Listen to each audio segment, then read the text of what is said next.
Hi there! In this video we continue our practice. Previously we stopped at model evaluation. We applied no target performance test suite to evaluate model without target data so that we can evaluate model's output distribution, features, distributions, right, and see what is data quality so that we can kind of use proxy metrics to evaluate our model. And then we created a test suite for model quality assessments to see what are the performance metrics. There we saw that after-generated conditions are not really suited for us, right? And this is why we decided to create the custom test suite.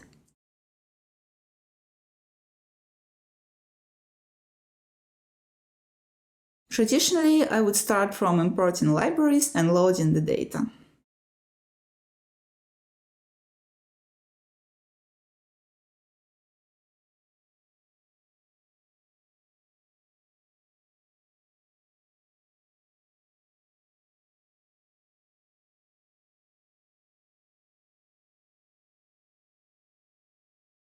Now I would like to draw your attention to the fact that instead of test suites, now I just import individual tests.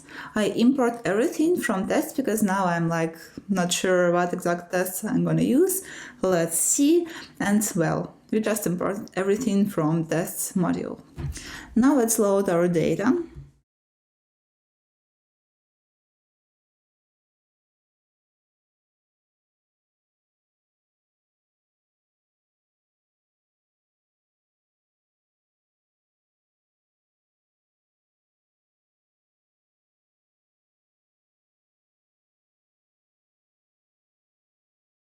And finally, let's reuse the same trick we used before, so we process the whole dataset with help of our generated functions.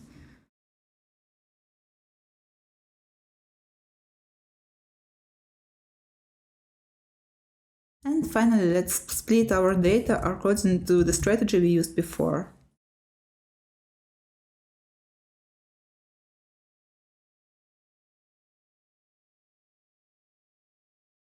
Actually, when you will use your production pipeline, you would rather load this data from different sources, so I just again remind you about that fact. Now we load the data from the single source and just split it. But actually, during the production usage, you will not need to do anything like this. Just load your data from the reference storage, maybe load training data if you need that, and of course load some production data.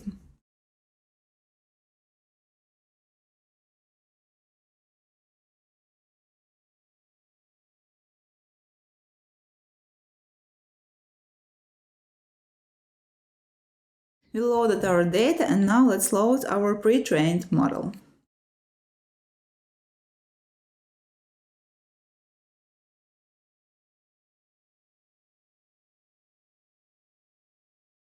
Again, we open file in a reading mode, reading binary.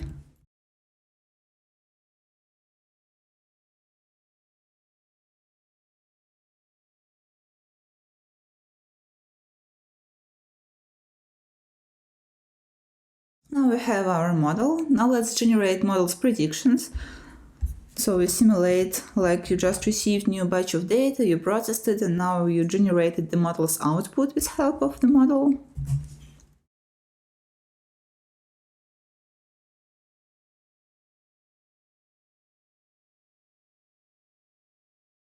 I'm going to add predictions for my reference and production simulation data, the processed ones.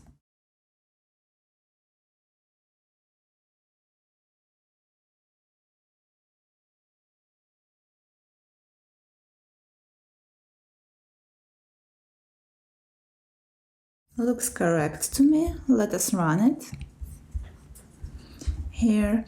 And now it's time to come up with our custom test suite.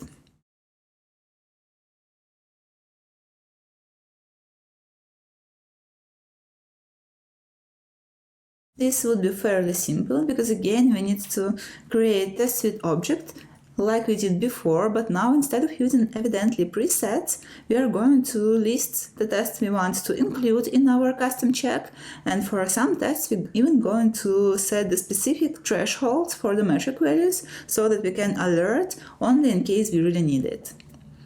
let me base my check on the fact that I have the target function here, right? So I know what are the right labels, and I want to introduce some data quality, maybe data type, column type. I want to have share of drifted features, I believe it's important, maybe column drift for my prediction and my target, and of course some quality metrics like precision and recall, and accuracy score for just in case. Yeah, I think that's my list. Let's implement that.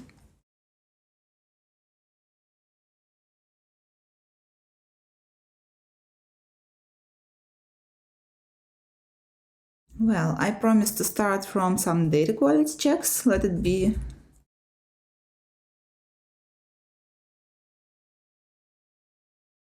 columns type, and it's fairly easy to find using some auto-completion tools because all our tests are named test something, right? So you can just start typing test and then Python will suggest you what tests there are. So I go for columns type as promised, and let me go for share of drifted features.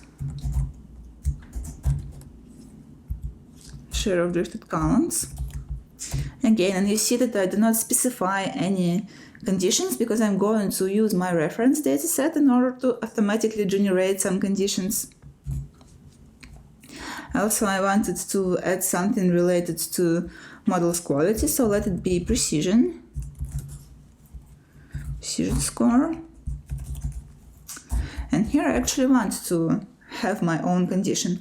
Let it be like I prefer to raise an alert if my precision will be less than, I don't know, 50, let's say.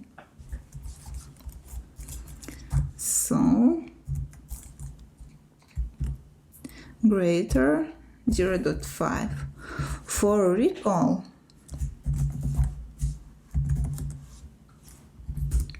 let it be greater, GT goes to greater, GTE goes to greater or equal, same for LTE less than or equal. So, but now we're going to make sure that our recall is greater than something. And what else? I promised accuracy. Accuracy score, let it be as well greater or equal than 75. I tried to recall what we had before.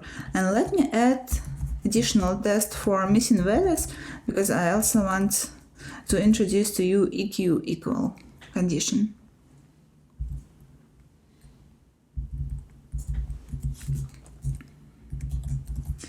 Let me say that I do not have any missing values, so it will be equal to 0, right? So 0 missing values. Basically that's it. So I created my custom performance suit, and now let me try to apply this suit to the actual data. So I will pass the reference dataset, and instead of passing reference dataset equal to none, I need to pass my reference dataset because there are no conditions for test columns type and test share of drifted columns, right? So let me pass it. Then current data as well.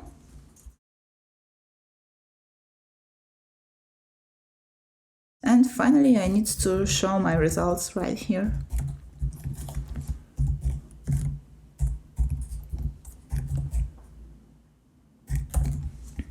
Here we go.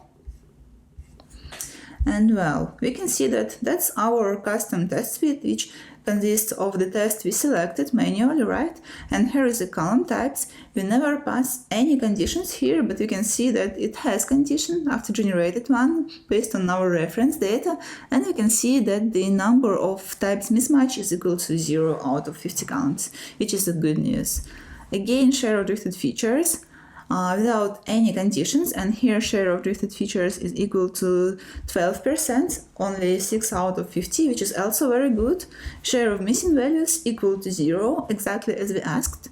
Precision, test is passed, right? It's greater than 0.5, as we asked, but when it comes to recall, it's like quite small. right? And we have a file here, and our accuracy is passed again. So that's how you can come up with your custom checks, right? If you do not like the results, you can go back here and play around with that. And for instance, let me maybe do something like this. So let me say that the number of columns with type mismatch should be like equal to 0, and the share of drifted features, let me see that I want to have less than like 50% of drifted features. And in this case, if I do something like this, so I have conditions for every single test inside of my test suite, I can even ignore this reference data and just put none here. So let's check if it works. EQ keyword, EQ column types. Yeah, so here I don't really need one.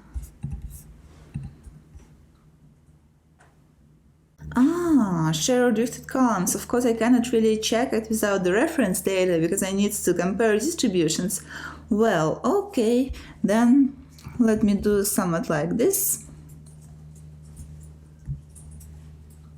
but for column types as well.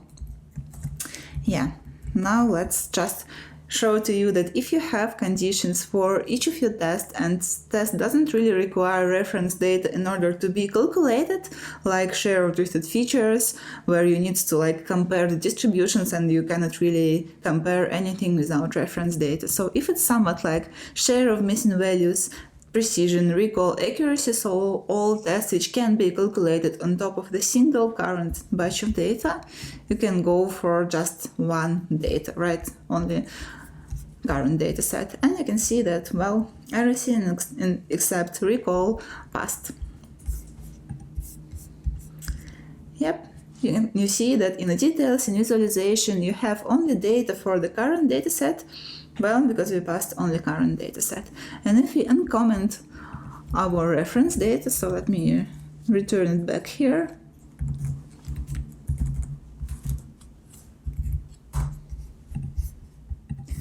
So our visualization will be improved. So now we have this two visualizations there. So the way we use reference data is we generate some conditions as well as some additional visualizations, right? And what you can do here is to have both reference and current data, but still have your own test conditions. In this case, evidently we'll use your test conditions, but for visualization, it will also show you data based on the reference, which might be very useful for debugging of issues if you have any, right?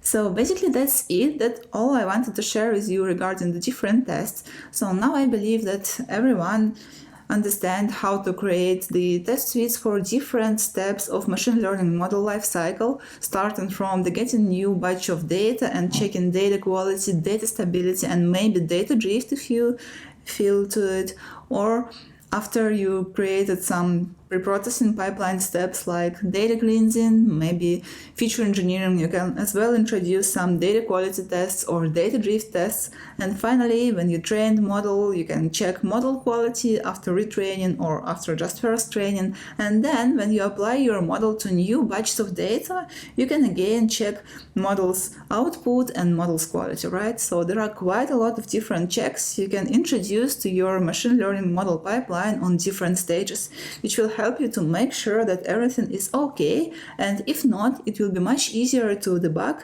and check what exactly has happened, right? I'm eager to know what would be your ideal test suite and how you could customize your data quality or model quality check. So if you have an idea of what should we include and in test suites, please share with us. And I will end this video now. So in next videos, we are going to explore how we can actually automate such tests using tools like Airflow, Prefect, and MLflow. It will be much closer to the production setup, so I will hope you'll stay with us.